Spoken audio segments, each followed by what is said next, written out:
Some folks think New Year's Eve is all noise and light, fireworks, music, countdowns shouted into the cold. But the old people knew better. They said New Year's Eve was a thin night, a moment when the old year lets go and the new one hasn't grabbed hold yet. And when time loosens like that, things slip through. This is the story of a woman who stepped into that moment and never found her way back out. Welcome back, friends, to Kentucky Melody, where we share the strange, the forgotten, and the unsettling stories rooted deep in the hills, hollers, and haunted places of Kentucky and beyond. Tonight's story is an old one, passed down quiet-like around Harrodsburg, a warning disguised as a ghost tale. They call it The Lady in White Who Never Left the Dance. If you've ever felt the air change right before midnight, watched a stranger who didn't quite belong, or felt like time itself paused for just a second, then you already understand what this story's about. So pull in close to the fire and listen careful, because this one don't let go easy. Long ago, just beyond the edge of Harrodsburg, Kentucky, there stood a place folks only spoke of with a certain tone in their voice: Graham Springs. It was a grand seasonal hotel, raised up on a gentle rise like it wanted to keep its distance from the valley below. Tall porches wrapped around it, boards worn smooth by decades of boots and dresses and wading feet. Lanterns hung from posts, darkened by soot and weather, their glass clouded just enough to soften the light. All around it, the land breathed slow and quiet. Old trees crowded in close, their bare branches knitting together overhead, and beneath them ran mineral springs that steamed faintly even in the cold. Folks came from miles around to drink that water, to bathe in it, to pray it might pull sickness out of their bodies and give them a few more years they hadn't been promised. But even back then, people knew there were things that water couldn't fix. Most winters, Graham Springs closed its doors early. Snow made the roads treacherous, wagon ruts frozen hard, hills slick enough to send a team sliding backward. Cold chased travelers home and pressed families in close around their own fires. By December, the place usually sat dark and quiet, windows boarded, porches empty, the wind the only thing walking its halls. But New Year's Eve was different. Old Kentuckians believed you didn't turn your back on the turning of the year. They said that moment, when one year lets go and the next hasn't quite taken hold, mattered more than folks understood. Welcome it proper, they said, and the year might show you mercy. Ignore it, and it might remember. So on that night, even with the cold sharp enough to split porch boards and breath freezing white in midair, Graham Springs was brought back to life. Lanterns were lit in every window, their glow spilling warm and gold across the snow. Smoke curled thick from the chimneys, smelling of pine and coal. Carriages crunched up the drive, iron rims biting into frozen ground, laughter spilling out before doors ever opened. Inside, the hotel breathed again. Fiddles sang. Glasses clinked soft and steady. Boots tapped time on polished floors worn slick by years of dancing. Silk skirts whispered as they turned, catching lamplight and throwing it back like little flashes of hope. Faces glowed, voices rose. People leaned close, believing, if only for that night, that the coming year might be kinder than the last. Hope filled the room so thick you could almost touch it, and in the middle of all that warmth, in the space between one song ending and the next beginning, she appeared. Nobody ever saw her come through the door. That part stuck with folks long after the music stopped.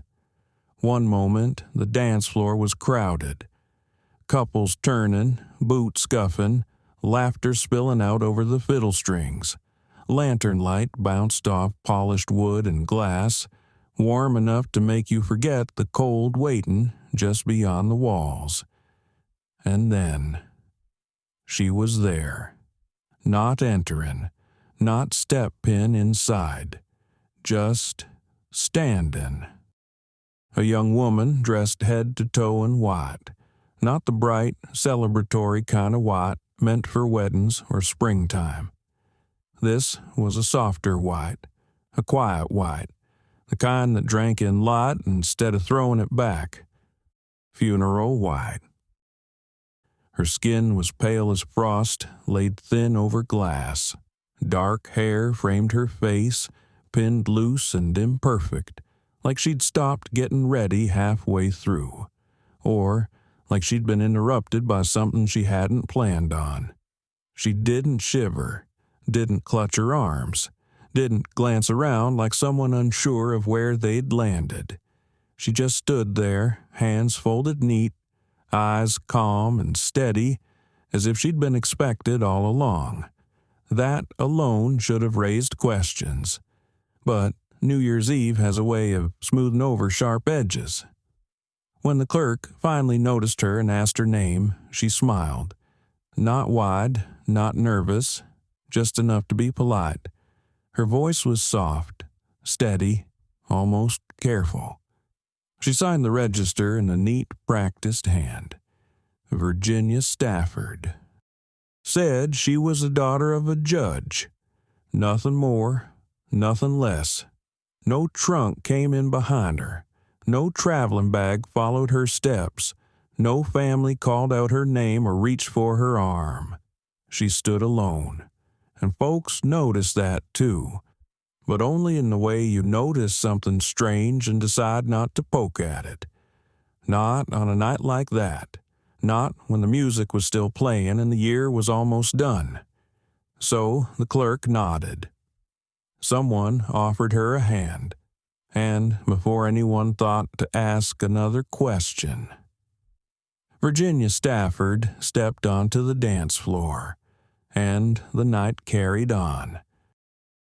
They say she danced with nearly everyone. At first it seemed harmless, even charming. Young men were quick to ask her out, eager to impress a pretty stranger dressed so fine. They straightened their collars, smoothed their hair, laughed a little louder than usual when they took her hand. Older men followed too, men who hadn't danced like that in years, men who let themselves believe, just for a song or two, that their knees didn't ache, and time hadn't taken quite so much from them. Gentlemen danced with her while their wives watched from the walls, arms folded, smiles polite but tight. None of them could say why exactly, only that something about her made the room feel off. And the strangest part, she never once sat down, not between songs, not after a long set, not even when the music slowed and the floor thinned out. She never drank, never asked for water, never lifted a hand to wipe her brow. Her breathing never changed. The music shifted, fast to slow, fiddle to piano, tune after tune rolling on, but she stayed the same, calm, steady, untouched by the effort of it all. Later, long after the night was over, more than one man admitted the same thing, though none of them dared say it while the lamps were still lit. She felt cold, not the chill of a draft, not the cold of winter sneaking in under the doors. This was deeper, a cold that didn't belong to the room at all, a cold that reached up through the floor and settled into your bones, like holding snow that had never known the sun. As midnight drew closer, the music began to slow without anyone meaning it to. Notes stretched out. Steps softened. Conversations faded as eyes drifted, again and again, toward the clock hanging over the far wall. The room leaned toward midnight without realizing it was doing so. Then it happened. Her last partner felt it first. One moment she moved light as ever, her hand resting easy in his, and in the next her weight shifted. Not a stumble, not a misstep, heavy, as if her body had forgotten how to hold itself together. She sagged in his arms, knees buckling, white skirts pooling at her feet. No scream, no gasp, no struggle at all, just silence. The music cut off mid-note. A fiddle string twanged and went still. Someone dropped a glass, and the sound echoed too loud in the sudden quiet. The room froze. There, on the ballroom floor, surrounded by polished wood, lamplight, and shocked faces, Virginia Stafford lay dead. And the year had not yet turned. They carried her upstairs, gentle as they knew how, hands careful, steps measured, afraid that if they moved her too rough, she might wake startled and angry, like someone pulled from a bad dream too fast. Her body was light, lighter than anyone expected. They laid her out on the bed, smoothing the white of her dress, tucking her hands together neat over her chest. Someone fetched blankets. Someone else ran for the doctor, boots pounding down the stairs too loud in the sudden hush that had settled over the hotel. The doctor came quick, breath fogging in the lamplight. He pressed his fingers to her wrist, lifted her eyelids, held a mirror near her lips. Nothing. No flutter, no warmth, no breath to cloud the glass. He straightened slowly, the way men do when they don't like what they've found. "Heart," he said at last, just stopped. No explanation beyond that, no comfort either. But it was what they found next that turned unease into something colder. When the staff went to her room, the door opened easy, like it hadn't been shut proper to begin with. Inside, the air was stale and still, holding on to the faint smell of burned candle wax long after the flame had gone. Her trunk sat open at the foot of the bed, empty. No folded dresses, no spare shoes, no personal things tucked away for travel, no letters written in a familiar hand, no jewelry wrapped careful in cloth, not even a hairbrush, just cold ashes in the fireplace, gray and fine, as if something had burned all the way down to nothing. They searched the room twice, then again. Downstairs, questions spread through the hotel like a draft. Who was she traveling with? Where had she come from? Who needed to be notified? But when they looked into it, the answers came back the same every time. No judge named Stafford could be found. No family stepped forward.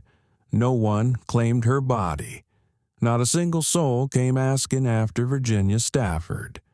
She had arrived alone, and now, it seemed, she was meant to leave the same way. They buried her on the grounds beneath a sky already thick with snow. It fell quiet and steady that day, muffling every sound. Boots crunching soft, shovels biting slow into frozen earth.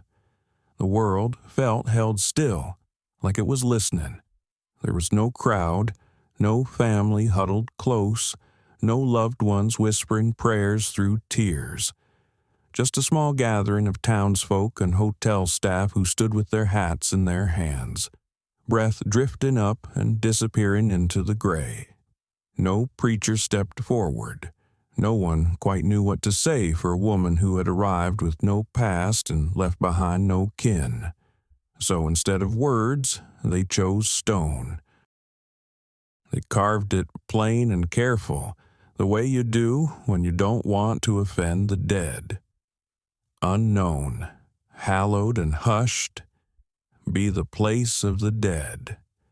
Step softly, bow head. The coffin was lowered slow. Snow gathered on its lid before the earth covered it. By the time the last shovel of dirt was set, the ground already looked untouched, like it had swallowed her whole and meant to keep the secret. Then time did what time always does. The seasons turned. Years stacked one atop another. The hotel burned, flames tearing through timber and memory alike. The land changed hands, fences moved, paths disappeared back into the woods. Graham Spring slipped from maps, then from conversation, until it lived only in stories told by the very old. But she did not fade. The grave stayed, and so did the feeling that whatever had been laid beneath that snow had never truly gone quiet. Even now, folks around Harrodsburg will tell you some things don't stay buried. On winter nights, especially when New Year's draws close and the air turns sharp, people have seen her near the old tree line where Graham Springs once stood. Not rushing, not wandering, just standing. A woman dressed in white, pale against the dark woods, her shape half swallowed by shadow and falling snow. She doesn't frighten at first glance.